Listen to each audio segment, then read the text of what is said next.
Então, bom dia, queridos irmãos. Sejam bem-vindos todos. Que a paz e a graça de Cristo esteja em cada coração e o Espírito Santo conosco e comigo, que vou repartir o pão para vocês nesta manhã. Então, hoje é o capítulo 14 da série Beneficência Social e tem como tema Nos Passos do Mestre. Nos Passos do Mestre.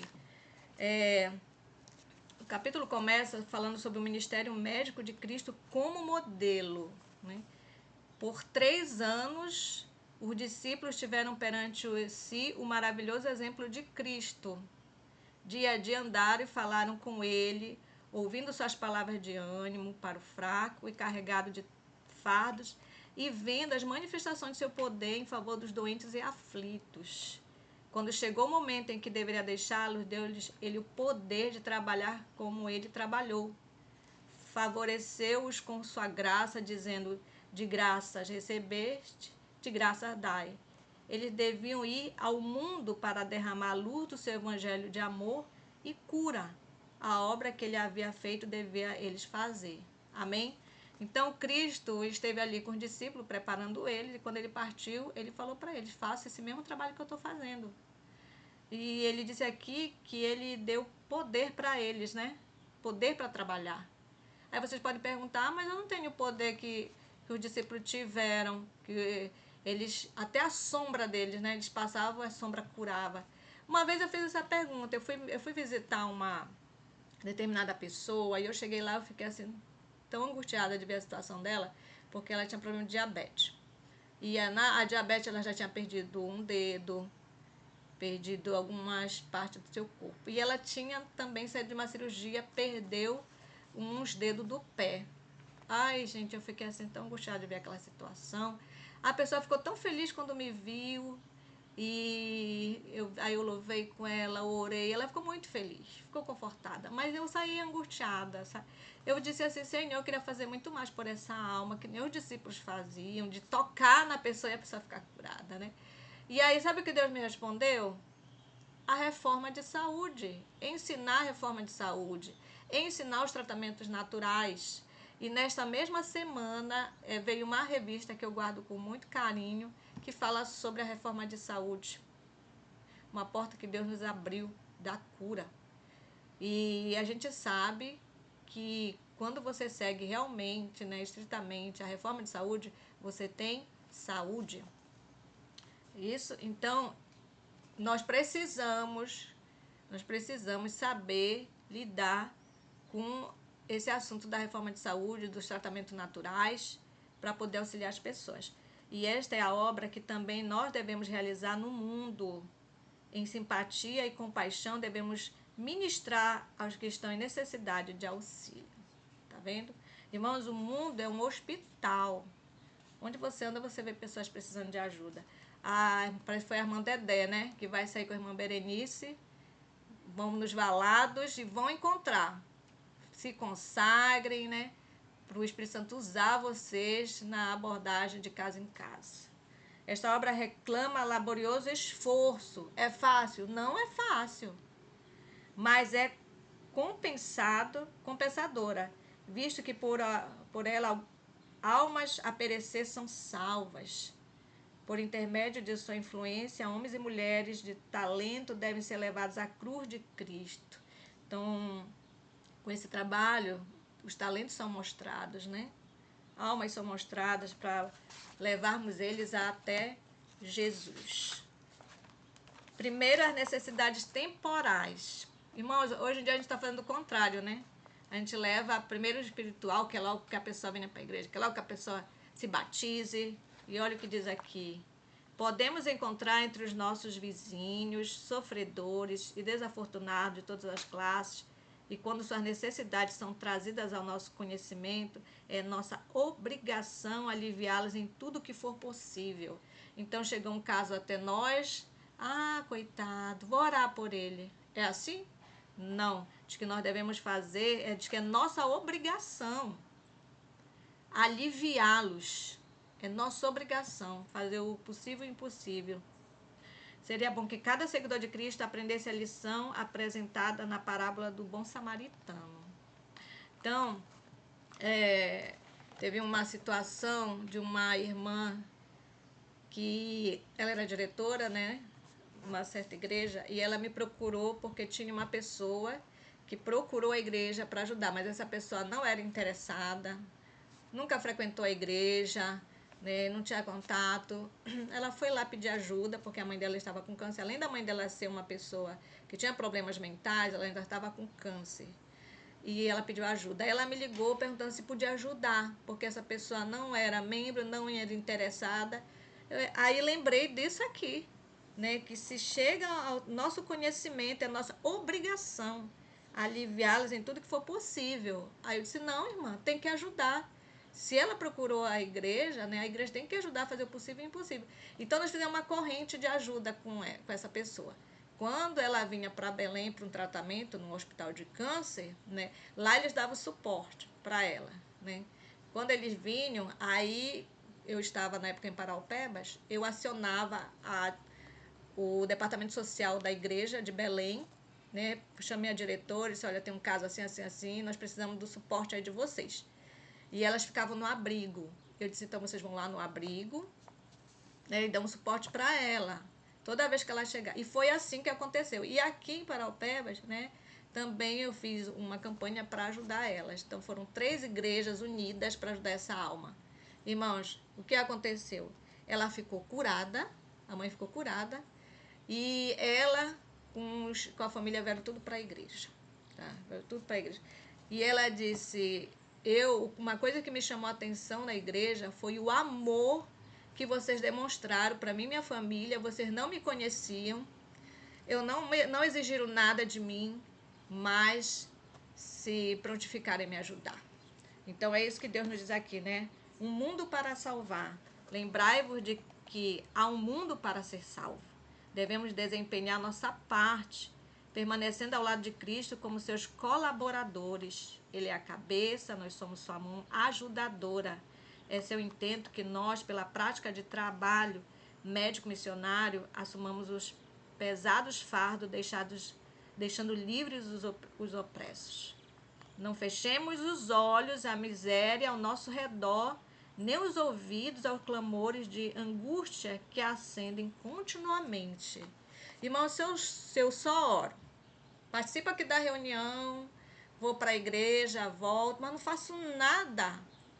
Eu estou aqui, ó. Eu estou fechando os olhos à miséria e os ouvidos aos clamores de angústia. Então eu preciso, né? Orem para Deus, Senhor, me mostra uma pessoa que possamos fazer uma dupla para visitar, para sair, para ajudar essas pessoas. Vocês precisam trabalhar, viu? Porque oração é orar e agir. Ação. Buscar o espaço de Cristo nas choças da pobreza. Olha só. Eu achei muito interessante essa parte aqui do livro, porque tem muitas pessoas que gastam milhões para ir lá em Jerusalém, andar nas ruas que Jesus andava, visitar o túmulo dele. Olha o que ele diz aqui. Muitos pensam que seria grande privilégio visitar os cenários da vida de Cristo na terra. Andar pelos lugares por ele trilhados, contemplar o lago à margem do qual gostava de ensinar, as montanhas e vales em que seus olhos tantas vezes pousaram, mas não necessitamos ir a Nazaré, a Cafarnaum ou a Betânia para andar nos passos de Jesus. Encontraremos suas pegadas ao pé do leito dos doentes, nas choças da pobreza, nos apinhados becos das grandes cidades e em qualquer lugar onde há corações humanos necessitados de consolação. Fazendo como Jesus fazia quando na terra, andaremos em seus passos. Tá vendo? Eu quero andar no passo de Jesus, vou nos valados, visitar as pessoas que estão necessitadas, os doentes estão clamando, e não gastar milhões e milhões para ir lá em Jerusalém, né, visitar, seguir os passos que Jesus seguia. Não, Jesus não quer isso. Esses milhões que você gasta ali, dá muito bem para você comprar cestas básicas, comprar remédios, auxiliar as pessoas. O Evangelho de Libertação do Sofrimento. A obra médico-missionária leva à humanidade o Evangelho de Libertação do Sofrimento. É a obra pioneira do Evangelho. Nós precisamos, irmãos, saber sobre os tratamentos naturais. Se eu digo que sou um movimento de reforma e não sei nada, sou mentiroso. Começar em vossa própria vizinhança. Olha o trabalho. A obra médico-missionária abrirá muitas portas diante do verdadeiro reformador. Ninguém precisa esperar até que seja chamado para um campo distante a fim de começar a ajudar os outros. Eu estou aqui no meu bairro, mas eu quero ir no bairro lá da fulana trabalhar. E eu não fiz nada no meu bairro. E às vezes, né, até noutra cidade. Onde quer que estiveste, podeis começar desde logo. As oportunidades estão ao alcance de todos. Assumir a obra para a qual fostes feitos responsáveis.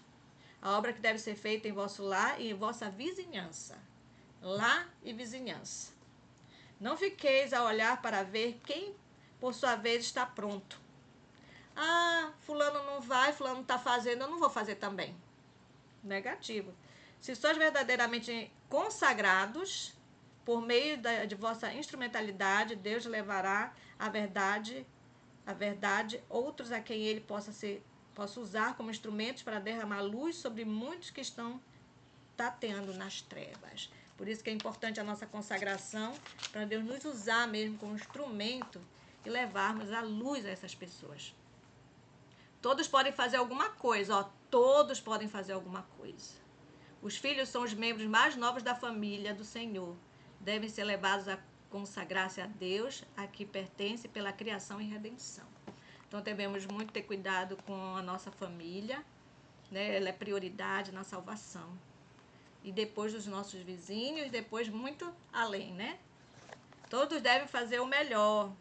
Deus deseja que cada um de seus filhos tenha inteligência e conhecimento, de maneira que com indefectível clareza e poder, sua glória seja revelada em nosso mundo. Quando a gente glorifica a Deus, irmãos?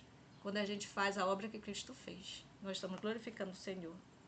Colaboradores de Deus. A obra médico-missionária, obra que deve ser um grande auxílio e força para a causa, deve ser promovida com todo cuidado e sabedoria.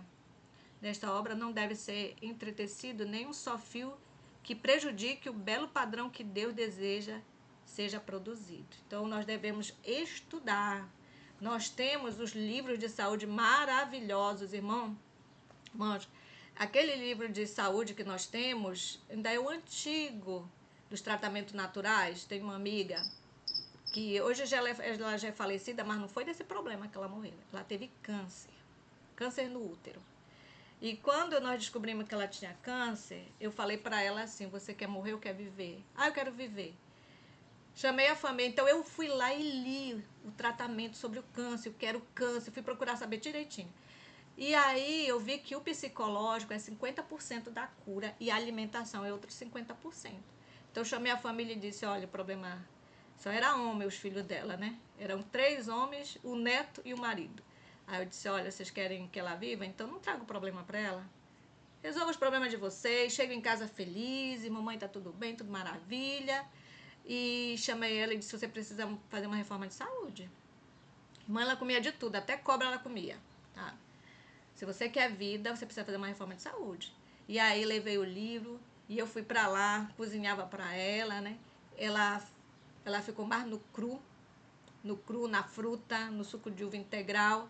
E ela fazia também a compressa de argila com cebola e andiroba e gengibre. Todo dia ela fazia no local afetado, né? E ela também era uma mulher de oração.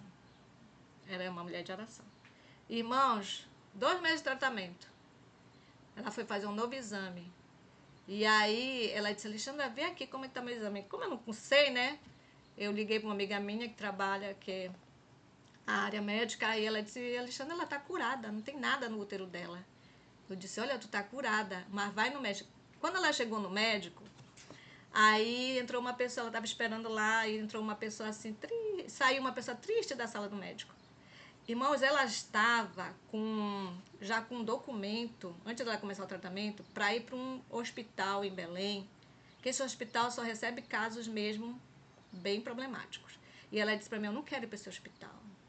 Tu não quer? Não. E eu disse: mas você precisa tomar uma posição. Aí foi quando ela decidiu, né, seguir restritamente a alimentação, o tratamento natural.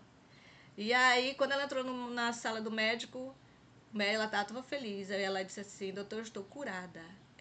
Deixa ela olhou o exame dela. Realmente, o que foi que você fez?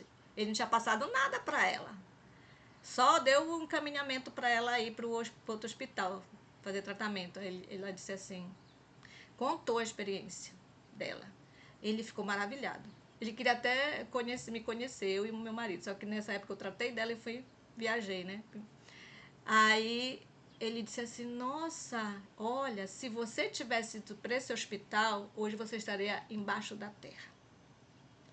Ela, pois é, doutor. Eu estou curada. Glória ao Senhor por isso. Então, irmãos, nós precisamos de estudar os nossos livros de saúde. Não sei, vai aprender, vai ler, vai buscar conhecimento. Que é até pecado você dizer que tem essa luz e não sabe nada, né?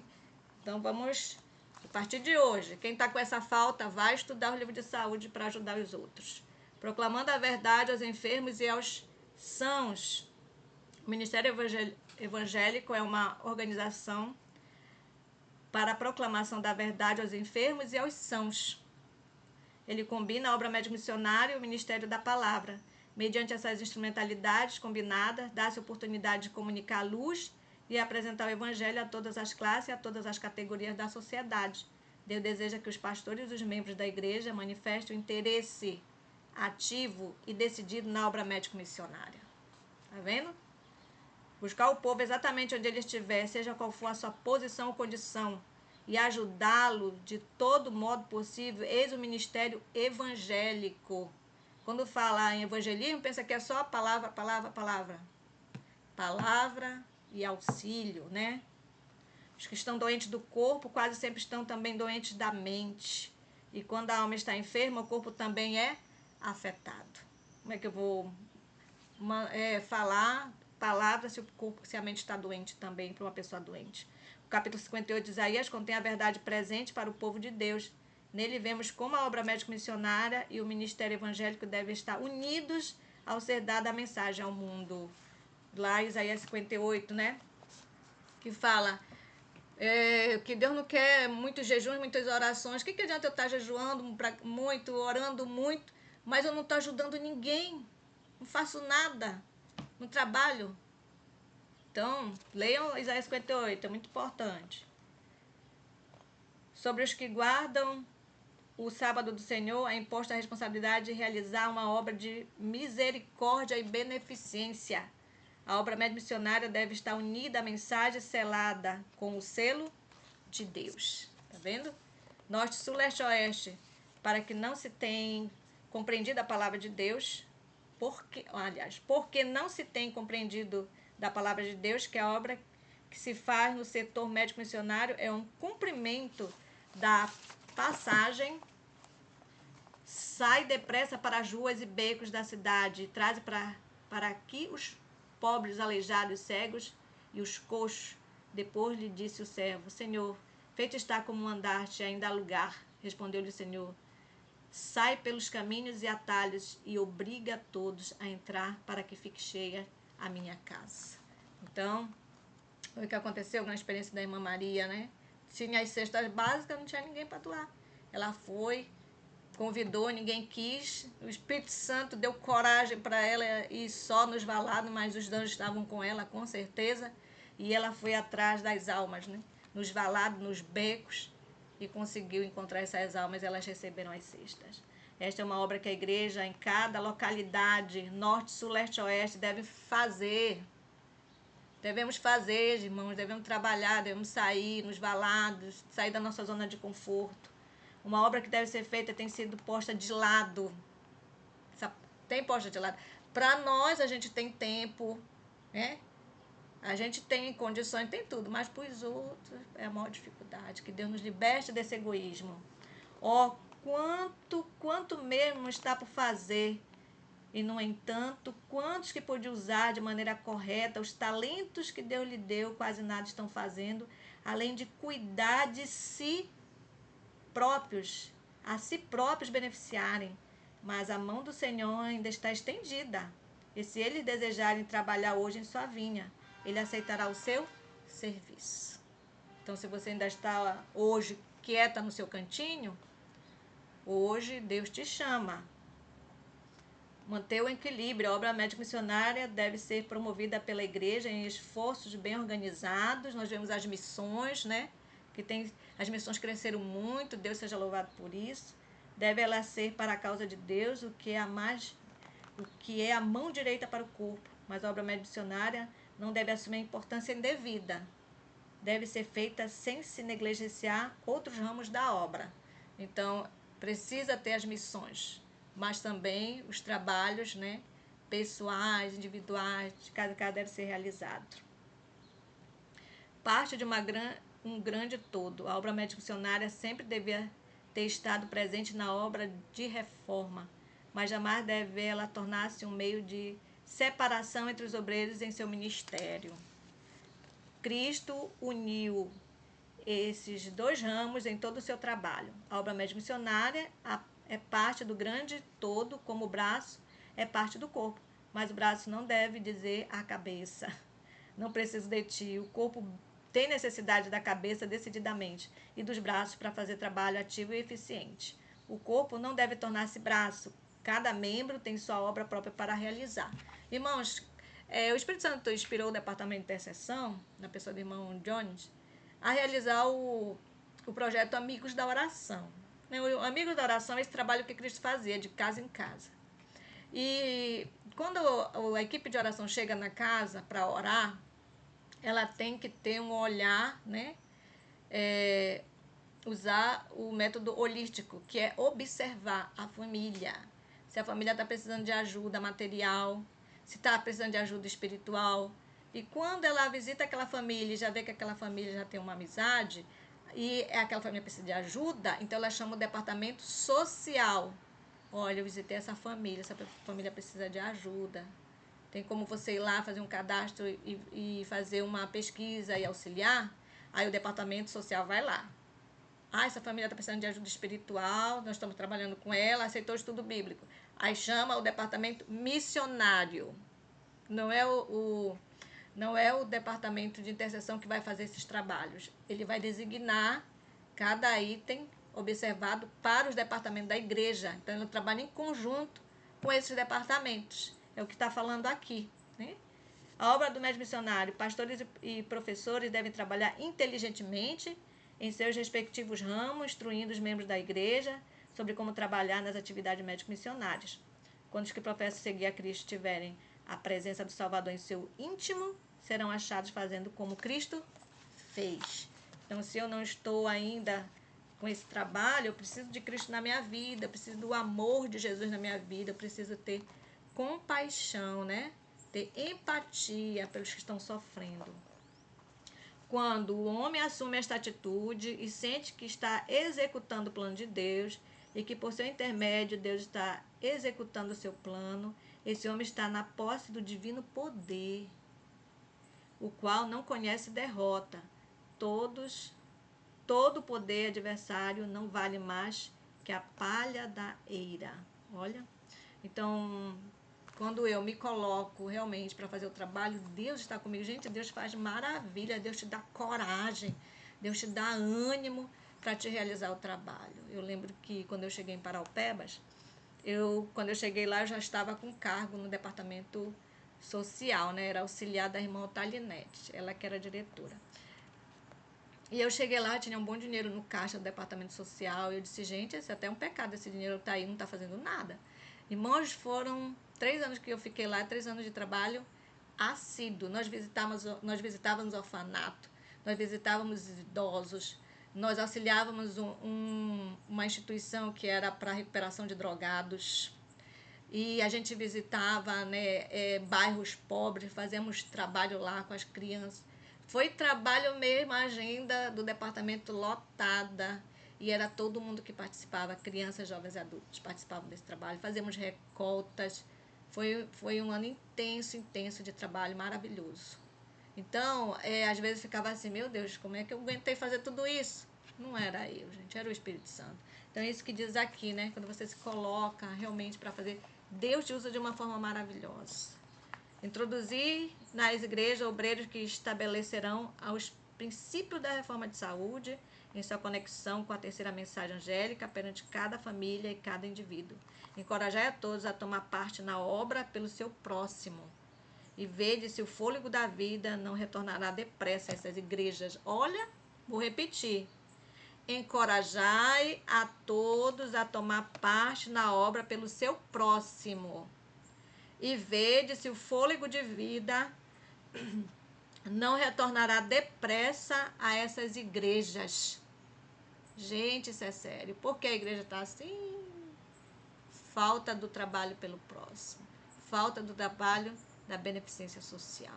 Então, que Deus nos ajude, nos ilumine, nos dê força, ânimo, coragem, hoje, agora, nesse momento, para quando terminar a reunião, você está com todo o gás, eu vou sair, vou visitar, vou atrás das almas, vou nos valados, auxiliar e Deus está comigo. Amém?